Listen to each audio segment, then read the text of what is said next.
Bienvenue sur En attendant, une plateforme que j'ai créée pour encourager, édifier et aider les femmes à réfléchir à certains problèmes spirituels qu'elles peuvent rencontrer. Je m'appelle Nirva. Abonnez-vous pour voir les prochaines vidéos. Aujourd'hui, je t'accompagne dans un voyage vers l'une des plus belles vérités de notre foi.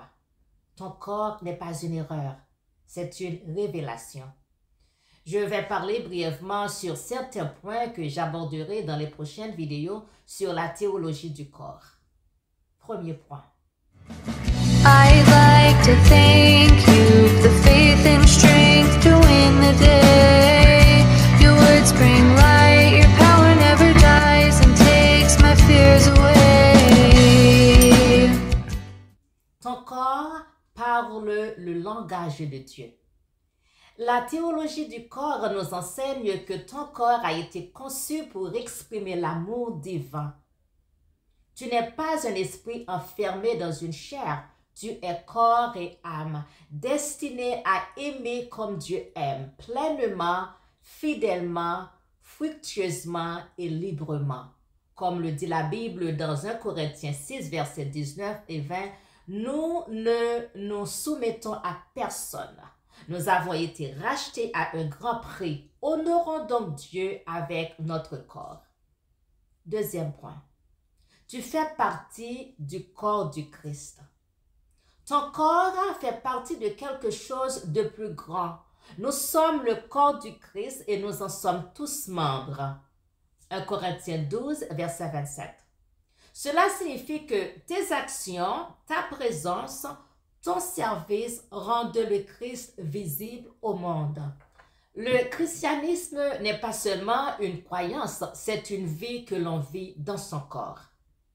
Troisième point.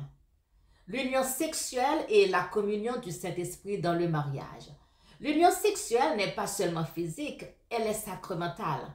Elle reflète le don total du Christ lors du dernier souper. Ceci est mon corps donné pour vous. Luc 22, verset 21. Luc 22, verset 19. Lorsque Marie et une femme se donnent totalement, ils reflètent l'amour divin. Le lit conjugal entouré de grâce devient une sorte d'autel, un lieu où tu peux offrir des offrandes mutuelles, la joie et la sainteté. Quatrième point. Le désir de Dieu dans le Cantique des Cantiques. Par ailleurs, le Cantique des Cantiques est un livre de l'Ancien Testament. Dans le Cantique des Cantiques, nous voyons quelque chose d'étonnant. L'amour de Dieu exprimé par le désir, le toucher et le plaisir. Dans Cantique des Cantiques 1er, verset 2, nous lisons qu'il me donne des baisers de sa bouche. Dieu désire l'union avec toi, non seulement spirituellement, mais totalement avec ton corps et pour l'éternité. Cinquième et dernier point. Jeûner pour que ton corps se transforme.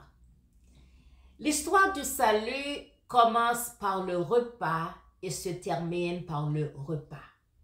Dans le jardin d'Éden, nous sommes tombés par la désobéissance en mangeant le fruit défendu.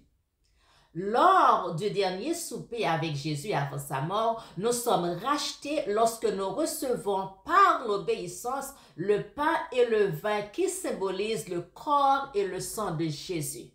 Prenez et mangez, ceci est mon corps, dit Jésus dans Matthieu 26, verset 26. Le jeûne entraîne ton corps à désirer le ciel. Il purifie tes désirs.